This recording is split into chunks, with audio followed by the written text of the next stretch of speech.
বাংলাদেশ থেকে ভারতে পাচার হওয়া টাকার খোঁজে ইডি, অনুপ্রবেশকারীদের বিরুদ্ধে অভিযান। হাসিনাকে গ্রেফতারের রেড অ্যালার্ট চেয়ে ইন্টারপোলে ট্রাইব্যুনালের চিঠি।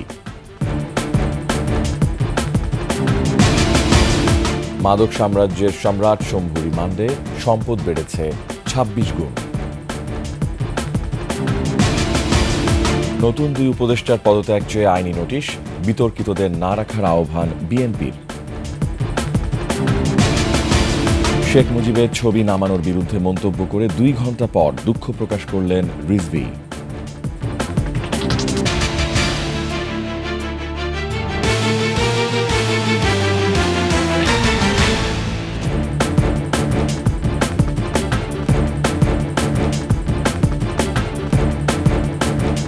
শুনছিলেন ফার্স্ট সিকিউরিটি ইসলামী ব্যাংক পিএলসি সংবাদ শিরোনাম। আমন্ত্রণ রাতের ২১ সংবাদে, সাথে আছি আমি রিয়াজ হাফিজ। দর্শক, ২১ টেলিভিশনের সংবাদ একই সাথে সরাসরি দেখতে পাবেন আমাদের ফেসবুক পেজ www.facebook.com/2124 অনলাইনে। এছাড়া সাবস্ক্রাইব করতে পারেন www.youtube.com/21ETV চ্যানেলে। সংবাদে আরও থাকছে, ইস্তেমা নিয়ে বিরোধ চরমে, সাতপন্থীদের সুযোগ দিলে ঢাকা অচলের হুমকি।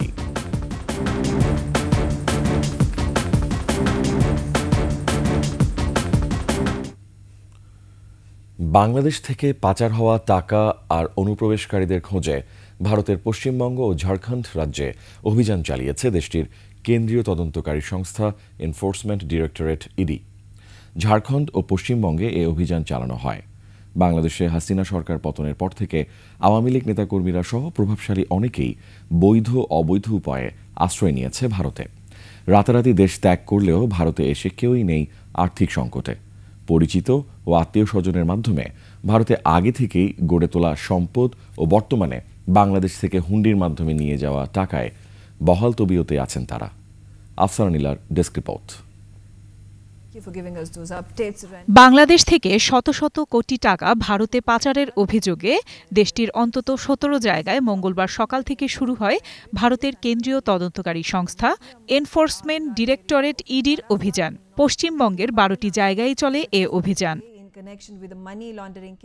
অর্থ পাচারকারী আন্তর্জাতিক চক্রের বিরুদ্ধে মেগা অভিযানের আওতায় উত্তর ২৪ পরগনা ও কলকাতায় হয় তল্লাশি। অভিযান চলে পশ্চিমবঙ্গের ১২ স্থানে। ঝাড়খণ্ডের একটি মামলার সূত্র ধরে পশ্চিমবঙ্গের মধ্যগ্রাম এলাকার বাসিন্দা পিঙ্কি বসু নামে এক নারীর সন্ধান পায় ইডি। ইডির অভিযোগ, সাম্প্রতিক সময়ে শত শত কোটি টাকা হুন্ডির মাধ্যমে বাংলাদেশ থেকে ভারতে পাচার করছেন এই নারী। জানা যায়, বর্তমানে জেল হাজতে থাকা বাংলাদেশের সাবেক সংসদ সদস্য ও শিল্পপতির ঘনিষ্ঠ বান্ধবী ছিলেন এই নারী। তার মধ্যগ্রামের ৩, বারাসাতের ২টি ফ্ল্যাট, একটি পানশালায় চিরুনি অভিযান চালানো হয়। তবে কত নগদ অর্থ বা সম্পদ উদ্ধার হয়েছে সে বিষয়ে স্পষ্ট করেনি ইডি। একই সঙ্গে ওই নারীর বিরুদ্ধে বাংলাদেশ থেকে নারী পাচারের অভিযোগ আনা হয়। ইডি জানায়, ভারতীয় মুদ্রাকে বাংলাদেশি টাকায় পরিবর্তন করে ফের ভারতীয় রুপিতে পরিবর্তন করত চক্রটি। এই বিপুল কালো টাকা সাদা করার পেছনে কারা রয়েছে তারই তদন্ত হচ্ছে। অন্যদিকে ভারতের বনগাঁও এলাকার পেট্রাপোল সীমান্তে এক ট্যাক্সি চালক পিন্টু হাওলাদার এবং সীমান্ত এলাকায় বসবাসকারী ব্যবসায়ী পার্থ সাহার বাড়িতেও অভিযান চালানো হয়। সে সময় পরিবারের সদস্যদের জিজ্ঞাসাবাদ করা হয়। এছাড়াও অভিযোগ পাওয়া গেছে, বাংলাদেশি এবং রোহিঙ্গা মেয়েদের পাচার করা হচ্ছে ঝাড়খণ্ডে। তাদের হাতে তুলে দেওয়া হচ্ছে ভারতীয় পরিচয়পত্র। আফসানা নীলা, ডেস্ক রিপোর্ট, ২১ টেলিভিশন। সাবেক প্রধানমন্ত্রী শেখ হাসিনার বিরুদ্ধে ইন্টারপোলের রেড নোটিশ জারির বিষয়ে পদক্ষেপ নিতে আইজিপিকে চিঠি দিয়েছেন চিফ প্রসিকিউটর তাজুল ইসলাম। মঙ্গলবার দুপুরে চিফ প্রসিকিউটর তাজুল ইসলাম বিষয়টি নিশ্চিত করেন। যাত্রাবাড়ি থানার ওসি জাকির হোসেন সহ ৪ পুলিশ কর্মকর্তার বিরুদ্ধে গ্রেফতারি পরোয়ানা জারি করেছে ট্রাইব্যুনাল। ট্রাইব্যুনালের চেয়ারম্যান বিচারপতি মোহাম্মদ গোলাম মুর্তজার নেতৃত্বাধীন বেঞ্চ এ আদেশ দেন। আরও জানাচ্ছেন শাকের আরজু। জুলাই আগস্ট গণহত্যার দায়ে গত ১৭ই অক্টোবর সাবেক প্রধানমন্ত্রী শেখ হাসিনা সহ ৪৬ জনের বিরুদ্ধে গ্রেফতারি পরোয়ানা জারি করে ট্রাইব্যুনাল। এরপর গত রোববার শেখ হাসিনা সহ জুলাই আগস্টের গণহত্যার জড়িতদের দেশে ফিরিয়ে আনতে ইন্টারপোলের রেড নোটিশ জারি করতে যাচ্ছে সরকার। এমন তথ্য জানান আইন উপদেষ্টা আসিফ নজরুল।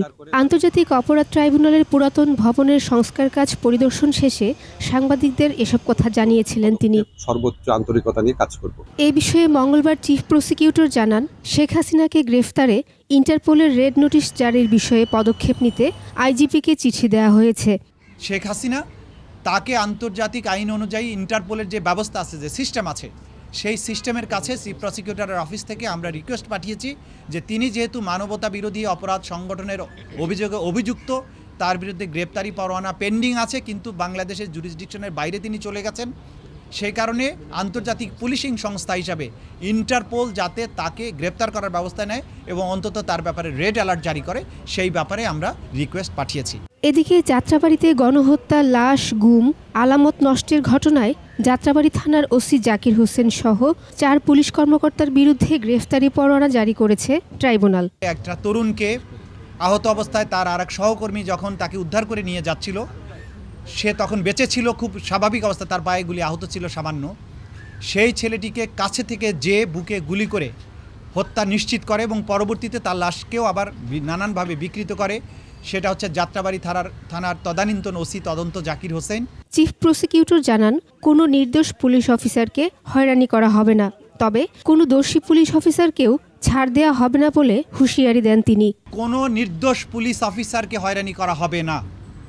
যাদের বিরুদ্ধে অকাট্য প্রমাণ পাবো আমরা, আমাদের তদন্ত সংস্থা পাবে, জুলাই আগস্টের গণহত্যার অ্যাট্রোসিটির সাথে, নিষ্ঠুরতার সাথে যারা জড়িত ছিলেন তারা কেউ ছাড় পাবেন না।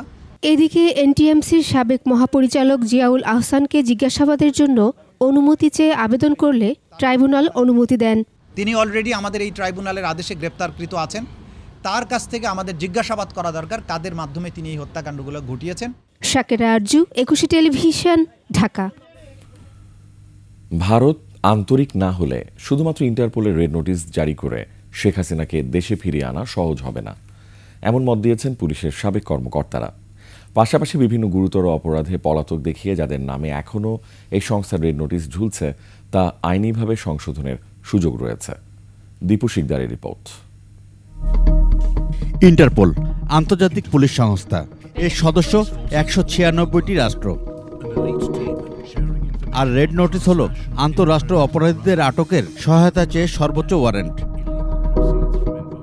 সাবেক প্রধানমন্ত্রী শেখ হাসিনাকে ভারত থেকে ধরে আনার জন্য আইন উপদেষ্টা আসিফ নজরুল ইন্টারপোলের সহায়তায় রেড নোটিশ জারির কথা বলেন রবিবার। তারপরই বুধবার রেড নোটিশ জারির জন্য পুলিশ সদর দপ্তরের চিঠি পাঠিয়েছে আন্তর্জাতিক অপরাধ ট্রাইব্যুনাল। অন্তত তার ব্যাপারে রেড অ্যালার্ট জারি করে, সেই ব্যাপারে আমরা রিকোয়েস্ট পাঠিয়েছি। এর আগে অক্টোবরে শেখ হাসিনাকে গ্রেফতার করে 18 নভেম্বরের মধ্যে ট্রাইব্যুনালে হাজির করার নির্দেশ দেওয়া হয়।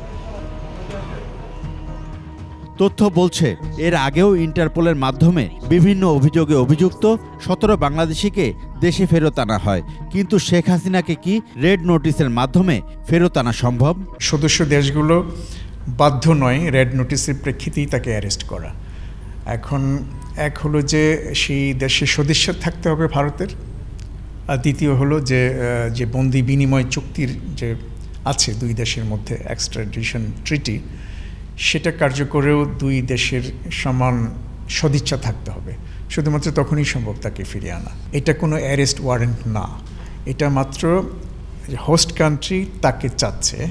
ইন্টারপোলের ওয়েবসাইটে মোট 64 বাংলাদেশি নাগরিকের নাম রয়েছে, যার মধ্যে বিএনপি নেতা মৃত হারিস চৌধুরীর নামও এখনও এই তালিকাভুক্ত। আছে আরও অনেকের নাম। এই রেড নোটিশ জারি করা হয়েছে যার নামে, সেরকম কেউ যদি মারা যান তো সেটা নিশ্চিত হওয়ার একটা বিষয় আছে। যে সম্ভবত পুলিশ সদর দপ্তর এখনও নিশ্চিত হতে পারছে না যে তিনি কিনা যিনি মারা গেছেন। সেটা নিশ্চিত হলেই কেবল সম্ভব তাদেরকে জানিয়ে দেওয়া যে এটা আর দরকার নেই। এছাড়াও বিভিন্ন অপরাধে অভিযুক্ত বা দণ্ডপ্রাপ্ত আসামিদের ক্ষেত্রে কি করবে সংস্থাটি? যে নামগুলো দেওয়া হয় প্রতি 5 বছর পর পর তারা জানতে চায় যে তারা এখনো কি এটা রাখার প্রয়োজন আছে কি নেই। যে হোস্ট কান্ট্রি যদি বলে যে হ্যাঁ এটা প্রয়োজন আছে, সেক্ষেত্রে তারা সেটা কন্টিনিউ করে। ইন্টারপোল যদি শেখ হাসিনার বিরুদ্ধে শেষ পর্যন্ত রেড নোটিশ জারিতে রাজি হয়, তাহলে এই তালিকায় প্রকাশ পাবে তার নাম, পরিচিতি, অপরাধের ধরন ও ছবি। মনিটর করবে ফ্রান্সে ইন্টারপোল সদর দপ্তর। দীপু শিকদার, একুশে টেলিভিশন, ঢাকা। নিউ মার্কেট এলাকার ব্যবসায়ী ওয়াদুদ হত্যা মামলায় বরগুনা ১ আসনের সাবেক এমপি ধীরেন্দ্রনাথ শম্ভুকে ৬ দিনের রিমান্ড ও আওয়ামী লীগের উপদেষ্টা মণ্ডলী সদস্য আমির হোসেন আমুকে রিমান্ড শেষে কারাগারে পাঠিয়েছে আদালত। এছাড়া কেরানীগঞ্জ মডেল থানার রিয়াজ হোসেন হত্যা মামলায় আওয়ামী লীগের সাধারণ সম্পাদক ওবায়দুল কাদেরের ব্যক্তিগত সহকারী আব্দুল মতিনকে ৩ দিনের রিমান্ড দেওয়া হয়েছে। বিস্তারিত জানাচ্ছেন মাহতাব মিনহাজ। নিউ মার্কেট এলাকার ব্যবসায়ী ওয়াদুদ হত্যা মামলায় মঙ্গলবার মহানগর মুখ্য হাকিম আদালতে আনা হয় বরগুনা ১ আসনের সাবেক এমপি ধীরেন্দ্রনাথ শম্ভু ও আওয়ামী লীগের উপদেষ্টা মণ্ডলীর সদস্য আমির হোসেন আমুকে। এ সময় রাষ্ট্র ও আসামি পক্ষের আইনজীবীদের শুনানি শেষে শম্ভুকে রিমান্ড ও আমির হোসেন আমুকে কারাগারে পাঠানোর নির্দেশ দেয় ঢাকার chief metropolitan magistrate Mohammad Sharifur রহমানের আদালত। প্রাথমিক তদন্তে তার এই হত্যার সঙ্গে তার বিষয়টা জড়িত থাকার বিষয়টা তদন্তে চলে আসে। বিজ্ঞ আদালত উভয় পক্ষের বক্তব্য শোনার পর তার বিরুদ্ধে ৬ দিনের রিমান্ড মঞ্জুর করে তাকে তদন্তকারী কর্মকর্তার হেফাজতে প্রদান করে। তাকে এই মামলায় শুধুমাত্র রাজনৈতিকভাবে হয়রানি করার জন্য নেওয়া হয়েছে। তিনি সম্পূর্ণ নির্দোষ এবং নিরপরাধ। তার রিমান্ড বাতিল পূর্বক আমরা জামিনের জন্য প্রার্থনা করেছি। একই দিনে কেরানীগঞ্জের রিয়াজ হোসেন হত্যা মামলায় মুখ্য বিচারিক আদালতে হাজির করা হয় ওবায়দুল কাদেরের ব্যক্তিগত সহকারী মতিন হাওলাদারকে। মামলার তদন্তকারী কর্মকর্তা তার বিরুদ্ধে ৭ দিনের রিমান্ড আবেদন করলে ৩ দিনের রিমান্ড আদেশ দেন ঢাকার senior judicial magistrate Abdullah Mohammad সালেহের আদালত। তার বিরুদ্ধে সুনির্দিষ্ট অভিযোগের প্রত্যক্ষ প্রমাণ থাকায় তাকে এই মামলায় গ্রেপ্তার করা হয়। উভয় পক্ষের বক্তব্য শোনার পরে মাননীয় আদালত আসামিকে ৩ দিনের রিমান্ড মঞ্জুর করে। ওবায়দুল কাদের কি করবেন না কারণ একজন পিএর সেটা জানার কথা না। একজন মন্ত্রীর পিএ সব কথা কি জানে না। আমরা জামিন চেয়েছি ৭ দিনের রিমান্ড বাতিলপূর্বক। এছাড়া এদিন বনানী থানার হত্যা চেষ্টা মামলায় যুবলীগের সাংগঠনিক সম্পাদক শামীম আল সাইফুল সোহাগকে গ্রেপ্তার দেখিয়ে কারাগারে পাঠিয়েছেন আদালত। মাহতাব মিনহাজ, ২১ টেলিভিশন, ঢাকা। সরকারি জায়গা দখল করে বাড়ি, স্বগোত্রীয়দের জায়গা দখল করে পুকুর, দখল করেছেন ইটভাটার জায়গাও। ধীরেন্দ্র দেবনাথ শম্ভু ছিলেন বরগুনার সবকিছুর হর্তাকর্তা। ছেলে সুনাম দেবনাথকে দিয়ে নিয়ন্ত্রণ করতেন মাদক বাণিজ্য, কায়েম করেন ত্রাসের রাজত্ব। নির্বাচনী হলফনামাতেই ১৬ বছরে তার সম্পদের পরিমাণ বেড়েছে ২৬ গুণ। প্রতিনিধি জয়দেব রায়কে সাথে নিয়ে বরগুনা ঘুরে এসে জানাচ্ছেন আলী আহমেদ, ছবি তুলেছেন আব্দুর রাজ্জাক।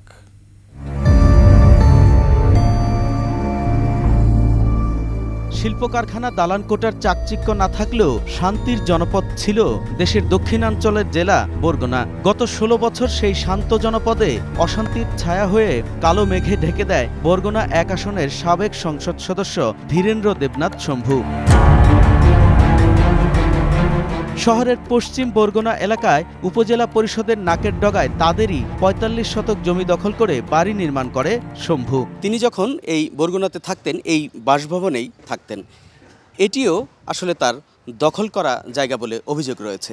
শুধুমাত্র তার এই বাসভবনই নয়, আরও অনেক জায়গা জমি দখলেরও অভিযোগ রয়েছে তার বিরুদ্ধে। উপজেলা পরিষদের যে জমি, এখানে উনি কিছু অংশ দখল করে পুকুর ভরাট করে বাড়ি করেছেন। আমরা আমাদের জায়গা পুনরুদ্ধারের জন্য সর্বোচ্চ চেষ্টা করি। বাড়ির পাশেই হিন্দুদের সম্পত্তিও ছাড় দেয়নি সে। আমি সরকারি খাজনা দিই, তাহলে আমার নামে তাহলে থাকা সত্ত্বেও আমি আমার এই জায়গায় ফয়সালা পাইনি। এও কয় যেন এমন কিছু হয়ে যাইবে জেলে পৌঁছে যাবি তোরা। একটু এগোতেই লাকুরতলা মহাসড়কে ভয়ভীতি দেখিয়ে নামমাত্র মূল্যে জায়গা নেয়ার অভিযোগও রয়েছে শম্ভুর বিরুদ্ধে। আর সদর উপজেলার গৌরীচন্না ভূতমারা এলাকায় একজনের ইটভাটার ১৫ একর জায়গা দখল করে শম্ভু। এছাড়া তালতলী উপজেলার ফকিরহাটে ৩ একর জমি নামমাত্র মূল্যে জোর করে নেয়া, একই উপজেলার বড় অঙ্কজান পাড়ায় ৫ একর জমি দখলের অভিযোগও তার বিরুদ্ধে। বরগুনার সবকিছুতে প্রভাব বিস্তার করতেন ধীরেন্দ্র দেবনাথ শম্ভু। অভিযোগ ছিল নিয়োগ বাণিজ্য, মনোনয়ন বাণিজ্যের। কাবিখা কাবিটা থেকেও ভাগ নিত শম্ভু। রামরাজত্ব কায়েম করিয়া এই আমাদের বর্ণার উন্নয়ন, রাস্তাঘাট, স্কুল, কলেজ, যেখানে যে বরাদ্দ সব কিছু টাকা পয়সা লুটপাট করা তারা নিয়ে গেছে। সে কিন্তু উন্নয়ন করেছে কার? তার ব্যক্তি কেন্দ্রিক। এলাকায় তার ছেলে সুনাম দেবনাথও গড়ে তুলেছিলেন ত্রাসের রাজত্ব। আলোচিত নয়ন বন্ড সহ কিশোর গ্যাং ও মাদকের মূল হোতা বলে পরিচিত ছিল সুনাম। নয়ন বন্ডের গ্যাং হত্যা করে রিফাত শরীফকে। সেই মামলায় সাজাপ্রাপ্ত হয়ে এখনও কারাগারে রিফাতের স্ত্রী মিন্নি। এই সুনাম দেবনাথ আমাদের ফ্যান্সিডের বলেন, ইয়াবা বলেন, এই ব্যবসাটা ওতপ্রোতভাবে জড়িত। এবং এই বরগুনাতে 1 নম্বর ডিলার যদি জানতাম সেটা সুনাম দেবনাথ। আমি আপনার কিছু তথ্য দিই, এই বরগুনাতে নয়নবন তৈরি হয়েছিল, এই নয়নবন তৈরি করছে এই সুনাম দেবনাথ। প্রভাব বিস্তার করে ধীরেন্দ্র দেবনাথ শম্ভু বরগুনার পাশাপাশি রাজধানীর বিভিন্ন জায়গায় সম্পদ গড়েছে। এ বিষয়ে থাকতেন কে ওনারা? ওর ফ্যামিলি থাকতো। অভিযোগ আছে ভারতে রয়েছে তার বিপুল সম্পদ। 2008 সালে দাখিল করা হলফনামায় আইন পেশায় আয় দেখানো হয় 2,10,000 টাকা। 2014 সালে 24,81,000 আর 2018 সালে পেশা দেখানো হয় ব্যবসা আয় 55,38,000 টাকা। দ্বাদশ জাতীয় সংসদ নির্বাচনে হলফনামায় নিজের নামে ব্যাংক অ্যাকাউন্টে জমা দেখান 3,30,00,000 টাকা। সঞ্চয়পত্র ও স্থায়ী আমানত 67,47,000 টাকা। স্ত্রীর নামে ব্যাংকে আছে 15,83,000 টাকা। 5 আগস্টের পর আত্মগোপনে থাকা শম্ভুকে 11 নভেম্বর উত্তরা থেকে গ্রেপ্তার করে পুলিশ। আলী আহমেদ, 21 টেলিভিশন, বরগুনা। অন্তর্বর্তী সরকারের উপদেষ্টা চলচ্চিত্র নির্মাতা মুস্তফা সরোয়ার ফারুকী ও ব্যবসায়ী শেখ বশির উদ্দিনের পদত্যাগ চেয়ে আইনি নোটিশ দেওয়া হয়েছে।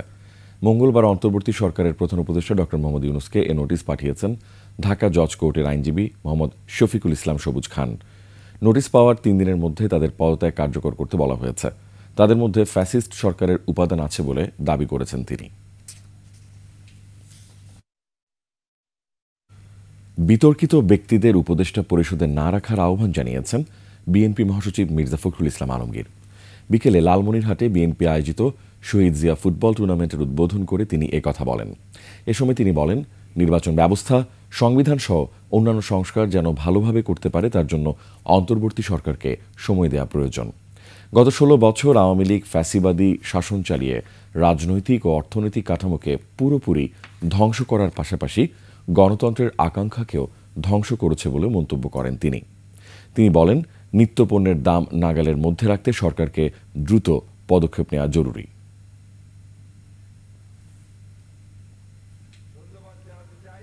এই অন্তর্বর্তীকালীন সরকারের কাছে জনগণের প্রত্যাশা অনেক। একটি সুষ্ঠু নির্বাচন, অবাধ নিরপেক্ষ নির্বাচন তো আছেই, সেই সঙ্গে এই জঞ্জালগুলো যেগুলো 15-16 বছরে তৈরি হয়েছে, প্রশাসনিক ক্ষেত্রে, নির্বাচন কমিশনের ক্ষেত্রে, বিচার বিভাগে, সামাজিক ক্ষেত্রে, সব জায়গায় এই জঞ্জালকে সরিয়ে সংস্কারের মধ্য দিয়ে একটা নতুন একটা বাংলাদেশ নির্মাণ করবার একটা ভিত্তি প্রস্তুত করবার জন্য আকাঙ্ক্ষা রয়েছে। বঙ্গভবন থেকে শেখ মুজিবুর রহমানের ছবি সরানো উচিত হয়নি বলে মন্তব্য করেছেন বিএনপির সিনিয়র যুগ্ম মহাসচিব রুহুল কবির রিজভী। তিনি বলেন, ইতিহাসে যার যতটুকু অবদান তা স্মরণ করতে চায় বিএনপি। জাতীয় বিপ্লব ও সংহতি দিবস উপলক্ষে কেন্দ্রীয় কার্যালয়ে দলের কর্মসূচিতে এই মন্তব্য করেন তিনি। জাতীয় প্রেসক্লাবে এক আলোচনায় বিএনপির স্থায়ী কমিটির সদস্য আমির খসরু মাহমুদ চৌধুরী বলেন, নির্বাচিত সরকার গঠন না হলে জনগণের কাছে কোনো দায়বদ্ধতা থাকে না। আরও জানাচ্ছেন নাহিদ সিরাজি নিম্মি। বঙ্গভবনের দরবার হলে শেখ মুজিবুর রহমানের ছবি থাকা নিয়ে শুরু হয় সমালোচনা। এরপরই ছবি সরিয়ে ফেসবুকে পোস্ট দেন উপদেষ্টা পরিষদের নতুন মুখ মাহফুজ আলম। এ ঘটনার পরই মিশ্র প্রতিক্রিয়া দেখা যায় সব মহলে। বিশেষ করে বিএনপির দায়িত্বশীল নেতা সিনিয়র যুগ্ম মহাসচিব বিরোধিতা করেন শেখ মুজিবুর রহমানের ছবি সরানো নিয়ে। তিনি বলেন, ইতিহাসে যাদের অবদান আছে তা স্বীকার করতে হবে। যার যতটুকু ইতিহাসে অবস্থান আছে সেটা থাক। শেখ মুজিবুর রহমানের অনেক অন্যায়, অনেক দুঃশাসন দেখেছি, তারপরে তো সে ছিল, তার ছবিটা ছিল। আমি মনে করি তার ছবিটা নামিয়ে ফেলাটা উচিত হয়নি।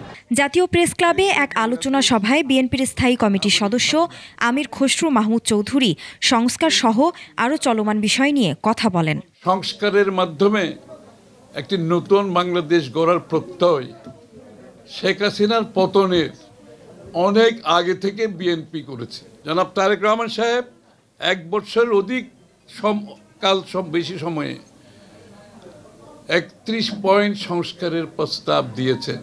আপনি যদি আওয়ামী লীগকে ক্যান্সেল করে দিতে চান অন্য কোনোভাবে, এগুলো টিকে থাকে না। আওয়ামী লীগকে ক্যান্সেল করতে হবে, জনগণের ভোটের মাধ্যমে আওয়ামী লীগকে আপনাকে ক্যান্সেল করতে হবে। গণতন্ত্র ফিরিয়ে আনতে জাতীয় ঐক্যের বিকল্প নেই মন্তব্য করে আমির খসরু বলেন, প্রয়োজনীয় সংস্কার করে নির্বাচনী রোডম্যাপ দিতে হবে অন্তর্বর্তী সরকারকে। এবং এই বাংলাদেশকে সংস্কারের মাধ্যমে আমরা কোথায় নিয়ে যেতে চাই সেটার সিদ্ধান্ত আমরা হাসিনা পালানোর আগে নিই। নাহিদ সিরাজি নিম্মি, 21 টেলিভিশন, ঢাকা। শেখ মুজিবের ছবি সরানো নিয়ে নিজের বক্তব্য থেকে সরে এলেন বিএনপির সিনিয়র যুগ্ম মহাসচিব রুহুল কবির রিজভী। বক্তব্য দেওয়ার কয়েক ঘণ্টা পরে এক বিবৃতিতে তিনি তার মন্তব্যের ব্যাখ্যা দেন। অনাকাঙ্ক্ষিত বক্তব্যের জন্য দুঃখ প্রকাশ করেন তিনি। বঙ্গভবনের দরবার কক্ষে যেখানে সব রাষ্ট্রপতির ছবি থাকে সেখান থেকে শেখ মুজিবের ছবি নামানো হয়েছে। ছবিটি সরানো হয়েছিল বঙ্গভবনের অন্য একটি অফিস কক্ষ থেকে।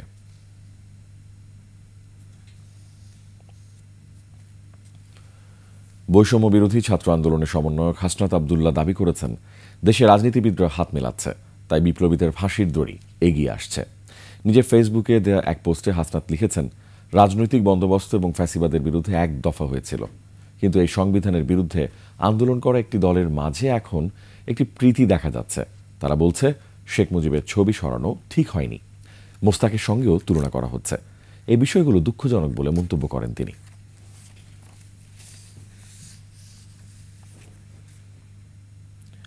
আজারবাইজানের বাকুতে COP29 জলবায়ু সম্মেলনের উদ্বোধনী দিনে ব্যস্ত সময় পার করেছেন প্রধান উপদেষ্টা ডক্টর মোহাম্মদ ইউনূস। বিশ্বের অন্তত 20টি দেশের শীর্ষ নেতা এবং আন্তর্জাতিক সংস্থার প্রতিনিধিদের সাথে দেখা করেছেন তিনি। প্রধান উপদেষ্টার আমন্ত্রণে জানুয়ারিতে যুব উৎসবে ঢাকা আসার কথা জানিয়েছেন ফিফা প্রেসিডেন্ট। বুধবার সম্মেলনে বক্তব্য দেবেন প্রধান উপদেষ্টা। আরও জানাচ্ছেন প্রণব চক্রবর্তী। আজারবাইজানের রাজধানী বাকুতে COP29 জলবায়ু সম্মেলনের উদ্বোধনী দিনে অনেকের মাঝে মধ্যমণি হয়ে ব্যস্ত সময় পার করেছেন প্রধান উপদেষ্টা ডক্টর মোহাম্মদ ইউনূস। সাইডলাইনে প্রধান উপদেষ্টা শুভেচ্ছা বিনিময় করেন মালদ্বীপের প্রেসিডেন্ট মোহাম্মদ মুইজ্জু এবং বসনিয়া ও হার্জেগোভিনার প্রেসিডেন্ট ডেনিস বেসিরোভিসের সঙ্গে। পাশাপাশি লিচেনস্টাইনের প্রধানমন্ত্রী ড্যানিয়েল রিস ও ভুটানের প্রধানমন্ত্রী শেরিং তোবেগের সঙ্গেও দেখা করেন ডক্টর ইউনূস। সম্মেলনের ফাঁকে তুরস্কের প্রেসিডেন্ট রিসেপ তাইয়েপ এরদোয়ান এবং তুর্কি ফার্স্ট লেডির সঙ্গে শুভেচ্ছা বিনিময় হয়েছে প্রধান উপদেষ্টার। সে সময় সংস্কার ও সমৃদ্ধ দেশ গড়তে বাংলাদেশকে সহায়তার আশ্বাস দেন এরদোয়ান। প্রধান উপদেষ্টার সাথে শুভেচ্ছা বিনিময় হয়েছে সংযুক্ত আরব আমিরাতের প্রেসিডেন্ট শেখ মোহাম্মদ বিন জায়েদ আল নাহিয়ান, ইরানের ভাইস প্রেসিডেন্ট সিনা আনসারির সাথে, ব্রাজিলের পরিবেশ মন্ত্রী মেরিনা সিলভা সহ বিভিন্ন দেশের প্রেসিডেন্টের সাথে কুশল বিনিময় করেন প্রধান উপদেষ্টা। বুধবার বাংলাদেশ সময় দুপুর 1:30 থেকে 3টার মধ্যে বিশ্ব জলবায়ু ইস্যুতে বক্তব্য দেবেন প্রধান উপদেষ্টা। উনি বলেছেন, আমরা যদি রিনিউয়েবলে সুইচ করি, আমরা যদি নতুন একটা সাস্টেনেবল লাইফ স্টাইলে যাই এবং আমরা যদি সবাই এন্টারপ্রেনারশিপে জোর দেই, অবশ্যই আমরা নতুন একটা সিভিলাইজেশন করতে পারবো। জানুয়ারিতে যুব উৎসবে যোগ দিতে ঢাকায় আসার কথা জানিয়েছেন FIFA president Gianni Infantino. FIFA প্রধানকে উৎসব সম্পর্কে জানান প্রধান উপদেষ্টা এবং বিশ্বজুড়ে স্বনামধন্য কয়েকটি নারী ফুটবল দলকে বাংলাদেশে আনার বিষয়ে তার সহযোগিতা আশা করেন।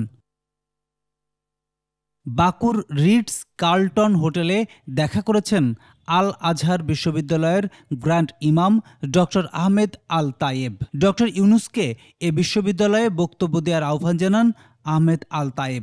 আশা প্রকাশ করেন ডক্টর ইউনূসের নেতৃত্বে এগিয়ে যাবে বাংলাদেশ। প্রণব চক্রবর্তী, 21 টেলিভিশন, ঢাকা। সীমিত ডিকার্বনাইজেশন সক্ষমতা সম্পন্ন বেশিরভাগ জলবায়ু ঝুঁকিপূর্ণ দেশের সবুজ শিল্প বিকাশের জন্য আর্থিক ও প্রযুক্তিগত সহায়তায় গুরুত্ব দিয়েছেন প্রধান উপদেষ্টা ডক্টর মোহাম্মদ ইউনূস। COP29 সম্মেলনে জার্মানি ও চিলে আয়োজিত উচ্চ পর্যায়ের জলবায়ু ক্লাব নেতাদের সভায় বক্তব্যে তিনি বলেন, বাংলাদেশ সক্ষমতা বৃদ্ধি, প্রযুক্তি হস্তান্তর ও রেয়াতি ডিকার্বনাইজেশন ফাইন্যান্সের ক্ষেত্রে আন্তর্জাতিক সহযোগিতা কাজে লাগিয়ে ক্লাইমেট ক্লাবের সঙ্গে কাজ করতে চায়। তিনি উদীয়মান বাজার ও উন্নয়নশীল অর্থনীতির দেশগুলোতে প্রমাণিত কম নির্গমন প্রযুক্তির প্রদর্শন ও স্থাপন করারও আহ্বান জানান।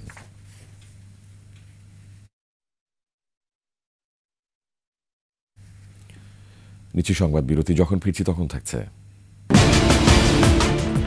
গণঅভ্যুত্থানে আহতদের সুচিকিৎসা দেওয়া হচ্ছে, প্রয়োজনে নেওয়া হবে বিদেশে। আবারও আমন্ত্রণ রাতের 21 সংবাদে। প্রধান বিচারপতি সৈয়দ রেফাত আহমেদ বলেছেন, জনস্বার্থ মামলায় দেশের বিচার বিভাগীয় রিভিউয়ের সফল প্রয়োগে সুশাসন প্রতিষ্ঠায় ভূমিকা রাখছে উচ্চ আদালত। ব্যাংককে এক আঞ্চলিক সম্মেলনে তিনি বলেন, গণমুখী, স্বচ্ছ ও জবাবদিহিতামূলক রাষ্ট্রকাঠামো নির্মাণে বাংলাদেশের জনগণের অভিপ্রায় জুলাই আগস্টে গণবিপ্লবের মাধ্যমে প্রতিফলিত হয়েছে। এই বিপ্লবের মধ্য দিয়ে সমাজে ন্যায় বিচার প্রতিষ্ঠায় একটি দেশের জন্য স্বাধীন বিচার বিভাগ থাকা কতটা জরুরি তা পুনরায় উঠে এসেছে। তৃণমূলে আইনি প্রতিকার নিশ্চিতে গ্রাম আদালতের সাফল্যও তুলে ধরেন প্রধান বিচারপতি। Bangladesh provides an instructive case study of the pursuit of inclusive justice within the Asia-Pacific region.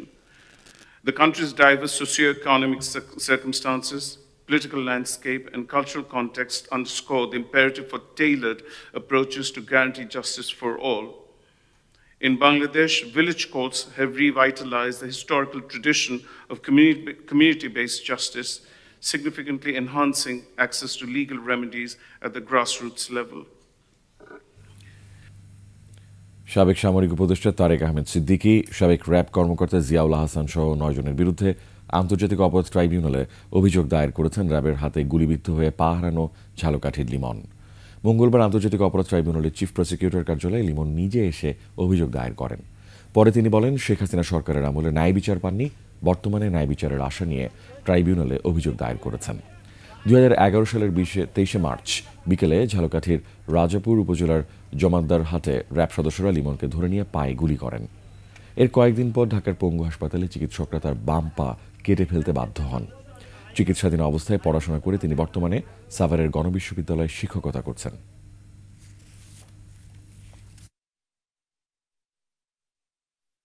আমাকে শার্টের কলার ধরে আমার পায়ে অস্ত্র থেকে গুলি করার পরে আমার একটা পা কেটে ফেলতে হয় এবং আমি সারা জীবনের জন্য পঙ্গুত্ব বরণ করি। ট্রাইব্যুনালের কাছে জোর আবেদন জানাচ্ছি, তারা যেন আমার মামলাটা গুরুত্ব সহকারে দেখে এবং বিচার করে।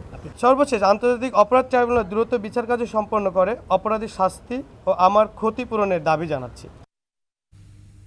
বৈষম্য বিরোধী ছাত্র আন্দোলনে আহতদের সুচিকিৎসা দিতে বদ্ধপরিকর রাজধানীর সম্মিলিত সামরিক হাসপাতাল। সংবাদ সম্মেলনে এমন কথাই জানিয়েছেন হাসপাতালের পরিচালক ব্রিগেডিয়ার জেনারেল AKM মশিউর মুনির। তিনি বলেন, প্রয়োজনে আহতদের বিদেশে চিকিৎসার জন্য পাঠানো হবে। বিস্তারিত তরিকুল ইসলামের রিপোর্টে। জাতির যে কোনো ক্রান্তি লগ্নে সেনাবাহিনী সবসময় জনগণের পাশে ছিল। এবারও বৈষম্য বিরোধী ছাত্র জনতার আন্দোলনে আহতদের পাশে দাঁড়িয়েছে সেনাবাহিনী। আমাদের সামান্য সক্ষমতা ছিল, সেই সক্ষমতা দিয়ে আমরা চেষ্টা করেছি। আন্দোলনে আহতদের সুচিকিৎসা দিচ্ছে সম্মিলিত সামরিক হাসপাতাল। হাসপাতালের পরিচালক অন্য দায়িত্বে গেলেও সেবার মানের পরিবর্তন হবে না বলে জানিয়েছে তারা। যারা জীবিত আছেন, যারা ভালো হয়ে গিয়েছেন বা যারা ভালো হওয়ার পথে আছেন, সেই পেশেন্টগুলোর এবং পেশেন্টের আত্মীয় স্বজনের দিকে যখনই আমি তাকাই আমরা গর্ববোধ করি। আমরা এদের জন্য সময় দিয়েছি, আমাদের রিসোর্স, আমাদের সম্পদ ব্যবহার করেছি, অর্থ খরচ করেছি, এগুলো আমাদেরকে আনন্দ দিয়েছে। আহতদের উন্নত সেবা দিতে যদি প্রয়োজন হয় তবে তাদেরকে বিদেশে পাঠানো হবে। ক্রাইসিস মোমেন্টেও আমরা অনেক কিছু করতে পারি, আমাদের সদিচ্ছাই যথেষ্ট। চিকিৎসা নিয়ে আহত রোগীরাও সাংবাদিকদের সামনে সন্তোষ প্রকাশ করেছেন। এখানের সেবায় আমি অনেক খুশি এবং আমার যে লাস্ট অপারেশন আলহামদুলিল্লাহ খুব সুন্দরভাবে আমার অপারেশনটা করছে। CMS এর যে চিকিৎসা, এই উন্নত চিকিৎসার কারণে এখন পর্যন্ত আলহামদুলিল্লাহ আমি এখন ভালো আছি। এ পর্যন্ত CMH হাসপাতাল 2112 জন আহতকে সেবা দিয়েছে। এর মধ্যে অপারেশন হয়েছে 5 শতাধিক। তরিকুল ইসলাম, 21 টেলিভিশন, ঢাকা। বিশ্ব ইজতেমায় সাতপন্থীদের সুযোগ দেওয়া হলে 24 ঘন্টার নোটিসে ঢাকা অচল করে দেওয়ার হুঁশিয়ারি দিয়েছেন জুবায়েরপন্থীরা। জাতীয় প্রেস ক্লাবে তাবলিগ ও ইজতেমা ইস্যু নিয়ে সংবাদ সম্মেলনের আয়োজন করে ওলামা মাশায়েখ বাংলাদেশ। এ সময় বক্তারা বলেন, সংঘাত নয়, কাকরেল মসজিদে শান্তিপূর্ণ অবস্থান চান তারা। তবে কোনো রকম উস্কানি দেওয়া হলে তার দায় সাতপন্থীদের নিতে হবে। বক্তারা আরও বলেন, সাতপন্থীদের সাথে তারা আলোচনায় বসতে রাজি। এর আগে মাওলানা সাদ কান্দলিফকে তার পূর্বের বিতর্কিত বক্তব্যের জন্য ক্ষমা চাইতে হবে। বক্তাদের দাবি, সাদপন্থীরা সংঘাত সৃষ্টি করতে নানা ষড়যন্ত্র করছে, তবে জুবায়েরপন্থীরা সব সংঘাত মোকাবেলা করতে প্রস্তুত। পতিত ফ্যাসিস্ট সরকারের আমলে সুবিধাভোগী মতলববাজদের কোনো ষড়যন্ত্রমূলক পরামর্শে কান দেওয়া যাবে না। কাকরাইল মসজিদ এবং টঙ্গীর ইজতেমার মাঠ সহ সব সময়ের জন্যই উলামা বিদ্বেষী সাদপন্থী মুক্ত রাখতে হবে।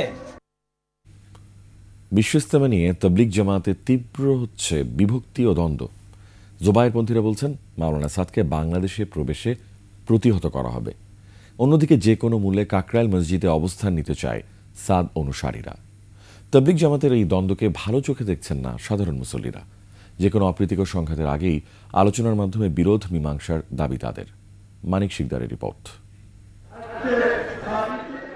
৫ নভেম্বর ইসলামী সম্মেলন থেকে তাবলিগ জামাতের একাংশের নেতা মাওলানা সাদকে বাংলাদেশে আসতে দেয়া হবে না বলে হুঁশিয়ারি দেন আলেম ওলামারা। বাংলাদেশে আসতে দেওয়া হবে না। এরপরই এক সংবাদ সম্মেলনে এর প্রতিবাদ জানায় মাওলানা সাদের অনুসারীরা। যারা মাওলানা সাদ সাহেবকে গোমরাহ বলে, পথভ্রষ্ট বলে, সে নিজে গোমরাহ। এই পরিস্থিতিতে আগামী 15 নভেম্বর সাদ অনুসারীদের কাকরাইল মসজিদে 2 সপ্তাহের জন্য অবস্থান নেয়ার কথা থাকলেও তাদের প্রতিরোধের ঘোষণা দিয়েছে জুবায়ের অনুসারীরা। আর এ নিয়ে উভয় পক্ষের মধ্যে উত্তেজনা ছড়িয়েছে। এখানে কেউ তো আমাদের বাধা দিচ্ছে না। এখানে দিনের এগেনস্টে যারা কথা বলেছে, ওলামায়ে কেরাম আসলে কোনো ক্ষেত্রেই দিনের ক্ষতি হবে এই জিনিসটা বরদাস্ত করতে পারেন না। সকাল 8টায় তাদের বের হয়ে যাওয়ার কথা। যদি 8টায় বের না হন, 8টায় 1 মিনিটে আমরা ঢুকে যাব। তাবলিগ জামাতের নেতৃত্ব নিয়েই মূলত এই সংকট বলেই মনে করছেন মুসল্লিরা। ওনারা একাধিকবার বসার পরে যখন আমির নির্ধারণ করতে পারে নাই, তখন ওখানে নিয়ম একটা সিদ্ধান্ত হয়ে গেল এখানে এটা যে হযরত মাওলানা সাদ সাহেবের নানা ছিলেন মাওলানা ইজহারুল সাহেব, উনি দায়িত্ব নিলেন যে ঠিক আছে এই 2 বাচ্চাকে নিয়ে আমি চলব, দুজনকে, মাওলানা সাদ সাহেব, একজন মাওলানা জুবায়ের হাসান সাহেব রহমাতুল্লাহ আলাইহি। তবে শুধু নেতৃত্ব নয়, মাওলানা সাদ কান্ধলভির ইসলাম নিয়ে বিতর্কিত মন্তব্যের কারণে এ পরিস্থিতি সৃষ্টি হয়েছে বলছেন জুবায়ের অনুসারীরা। কোরআন সুন্নাহ বিরোধী, নবীদের দোষ, সাহাবীদের দোষ বয়ান করা মাওলানা সাদ সাহেবের জবান থেকে আসছে। সমস্ত অডিওগুলো মজুদ আছে। দারুম দেওবন্দ ফতোয়া দিয়েছে, এরই আলোকে দিয়েছে। এই আকীদার সাথে যদি চলে তাকে মানা সহি হবে না। এসব অভিযোগ ভিত্তিহীন বলে দাবি সাদ অনুসারীদের। বিভিন্নজন বিভিন্নভাবে এটার ব্যাখ্যা করলেও দারুল উলুম দেওবন্দ সারা বাংলাদেশে ওলামায়ে কেরাম যাদেরকে আদর্শ মানেন এবং সারা পৃথিবীতে যাদের ছাত্র এবং অনুসারীরা আছে, ওনাদের মতামত হচ্ছে এই দ্বন্দ্ব নিজামুদ্দিন মার্কাজের অর্থাৎ তাবলিগের শীর্ষস্থানীয় কয়েকজন ব্যক্তির ব্যক্তিগত এবং আপোষ বিবাদের দ্বারা উৎপত্তি হয়েছে এই দ্বন্দ্বের।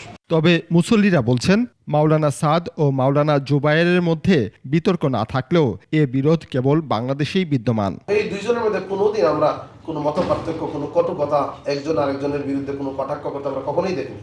আলোচনার মাধ্যমে এ বিরোধ মীমাংসার আহ্বান মুসল্লিদের। মানিক শিকদার, 21 টেলিভিশন, ঢাকা। নিচে আরও একটি সংবাদ বিরতি, যখন ফিরছি তখন থাকছে। চীনের স্টেডিয়ামের ভেতরে গাড়ি, নিহত অন্তত 35। আবারও আমন্ত্রণ রাতের 21 সংবাদে। এবার বাণিজ্য সংবাদ।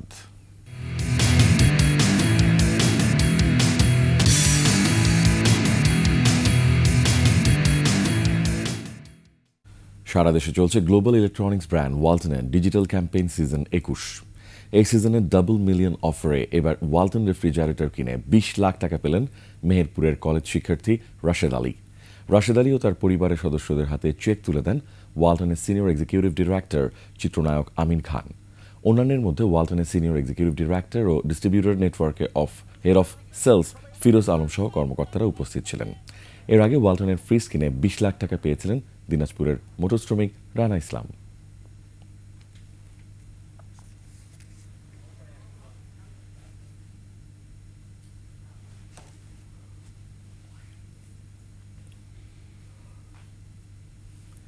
দ্বিতীয়বারের মতো দক্ষিণ এশিয়ার মর্যাদাপূর্ণ পুরস্কার south Asian federation of accountants Safa gold award পেয়েছে ন্যাশনাল লাইফ ইন্স্যুরেন্স। বাংলাদেশের একমাত্র জীবন বীমা কোম্পানি হিসেবে ন্যাশনাল লাইফ ইন্স্যুরেন্স এই অ্যাওয়ার্ড অর্জন করে। শ্রীলঙ্কার রাজধানীর কলম্বোর একটি হোটেলে পুরস্কার বিতরণ অনুষ্ঠানে সাফার বার্ষিক প্রতিবেদন পর্যালোচনা ও মূল্যায়নে সব ক্যাটাগরিতে সর্বোচ্চ মান অর্জন করায় ন্যাশনাল লাইফ ইন্স্যুরেন্সকে এই পুরস্কার দেওয়া হয়। ন্যাশনাল লাইফের মুখ্য নির্বাহী কর্মকর্তা কাজিমউদ্দিন ও chief financial officer Prabir Chandra Das suffer সভাপতি হেসানা কুরুপ্পুর হাত থেকে পুরস্কার গ্রহণ করেন।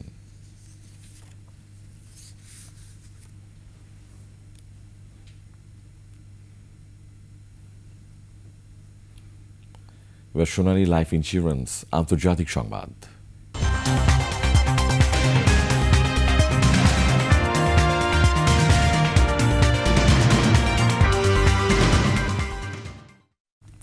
চীনের জুহাই শহরে একটি স্টেডিয়ামে শরীরচর্চারত জনতার ভিড়ে গাড়ি ঢুকে পড়ায় অন্তত ৩৫ জন নিহত এবং আরও ৪৩ জন আহত হয়েছেন।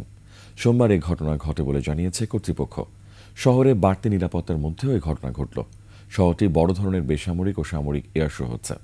অভিযুক্ত চালক ৬২ বছর বয়সী ফান। তিনি একটি স্পোর্টস ইউটিলিটি ভেহিকেল গাড়ি নিয়ে ব্যারিয়ার ভেঙে জুহাই স্পোর্টস সেন্টারে ঢুকে পড়েন। স্থানীয় পুলিশ এটিকে গুরুতর ও নৃশংস আক্রমণ বলে উল্লেখ করেছে। দেশটির গণমাধ্যম বলেছে, আহতদের মধ্যে বৃদ্ধ, তরুণদের সঙ্গে শিশুরাও রয়েছে। বাংলাদেশ প্রিমিয়ার লিগ বিপিএল এর ১১তম আসরের সূচি প্রকাশ করেছে ক্রিকেট বোর্ড। ৩০ ডিসেম্বর শুরু হবে এবারের বিপিএল এর আসর। প্রায় ১.৫ মাস ব্যাপী টুর্নামেন্টটি চলবে ৭ ফেব্রুয়ারি পর্যন্ত। ৭টি দল অংশ নিচ্ছে দেশের সবচেয়ে বড় ফ্র্যাঞ্চাইজি টি-20 টুর্নামেন্টে। দলগুলো হচ্ছে Dhaka Capitals, Chittagong Kings, Sylhet Strikers, Khulna Tigers, Fortune Barishal, Rangpur Riders ও দুর্বার রাজশাহী। আগের 10টি আসরের চেয়ে ভালো মানের বিপিএল উপহার দেওয়ার আশা ব্যক্ত করেছেন বিসিবি সভাপতি ফারুক আহমেদ। আমরা চেষ্টা করেছি বিভিন্নভাবে এই 10টা যে বিপিএল এসছে তার থেকে ডিফারেন্ট করার জন্য অনেক পরিকল্পনা করেছি। আমি আশা করি খুব ভালো টুর্নামেন্ট হবে এবং এটার প্রথম স্টেপ হচ্ছে আমাদের এই ফিক্সচার, যেটা আমার মনে হয় সবাইকে স্যাটিসফাই করতে পারবে। আমরা আশা করব আপনারা সবাই বিপিএল উপভোগ করবেন। শেষ করছি রাতের 21 সংবাদ। তবে যাবার আগে ফার্স্ট সিকিউরিটি ইসলামী ব্যাংক পিএলসি সংবাদ শিরোনামগুলো আরও একবার। বাংলাদেশ থেকে ভারতে পাচার হওয়া টাকার খোঁজে ইডি, অনুপ্রবেশকারীদের বিরুদ্ধে অভিযান। হাসিনাকে গ্রেফতারের রেড অ্যালার্ট চেয়ে ইন্টারপোলে ট্রাইব্যুনালের চিঠি। মাদক সাম্রাজ্যের সম্রাট শম্ভু রিমান্ডে, সম্পদ বেড়েছে ২৬ গুণ। নতুন ২ উপদেষ্টার পদত্যাগ চেয়ে আইনি নোটিশ, বিতর্কিতদের না রাখার আহ্বান বিএনপির। শেখ মুজিবের ছবি নামানোর বিরুদ্ধে মন্তব্য করে ২ ঘণ্টা পর দুঃখ প্রকাশ করলেন রিজভী।